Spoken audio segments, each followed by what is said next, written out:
Hello friends, America ஹோட்டலில் காலையில் பிரேக்ஃபாஸ்ட்டுக்கு என்ன மெனு இருக்குது அப்படிங்கிறத பார்க்கலாமா? பார்க்க இட்லி மாவு மாதிரியே இருக்கிற இந்த மாவு பேர் வாஃபிள் பேட்டர். ஹைஜீனிக் ரீசன்ஸ்க்காக டிஸ்பென்சர்லேருந்து எடுக்கிற மாதிரி வச்சுருக்காங்க. இப்போ இந்த வாஃபிள் மேக்கரில் நான் ஸ்ப்ரே பண்ணதுக்கு பேர் குக்கிங் ஸ்ப்ரே. தோசை ஒட்டாமல் வர எண்ணெய் தடவும் இல்லையா, அதே மாதிரி தான். பேட்டரை அழகாக இந்த குழிக்குள்ளே இப்போ ஊற்றிக்கலாம். சாக்லேட் சிப்ஸ் அங்கே இருந்ததுனால நான் அது இது கூட சேர்த்துக்கிட்டேன், பசங்களுக்கு பிடிக்கும் அப்படிங்கிறதுக்காக. அவ்வளோதான். இப்போ இந்த மூடியை நம்ம க்ளோஸ் பண்ணிவிட்டு ஃப்ளிப் பண்ணி விடணும். அதோட குக் டைம் பார்த்தீங்கன்னா 2 minutes. அது ப்ரீ செட் ஆகிருக்கும். ஸோ 2 நிமிஷம் முடிஞ்சதுக்கப்புறம் அதுவே பீப் பண்ணி நம்மளை அலர்ட் பண்ணும்.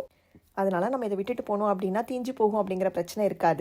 இங்கே பெரும்பான்மையான ஹோட்டல்களில் ஃப்ரீ பிரேக்ஃபாஸ்ட் இன்க்ளூட் ஆகிருக்கும். ஆனால் கண்டிப்பாக இட்லி, தோசை, வடை, பூரி, பொங்கல் இது எதுவுமே இருக்காது. மெயின் ஐட்டம் பார்த்தீங்கன்னா scrambled egg, bread, oats, waffles. நான்வெஜ்ஜில் மோஸ்ட்டாக போர்க் அண்ட் பீஃப் சாசேஜ் தாங்க இருக்கும், சிக்கன் கூட இருக்காது.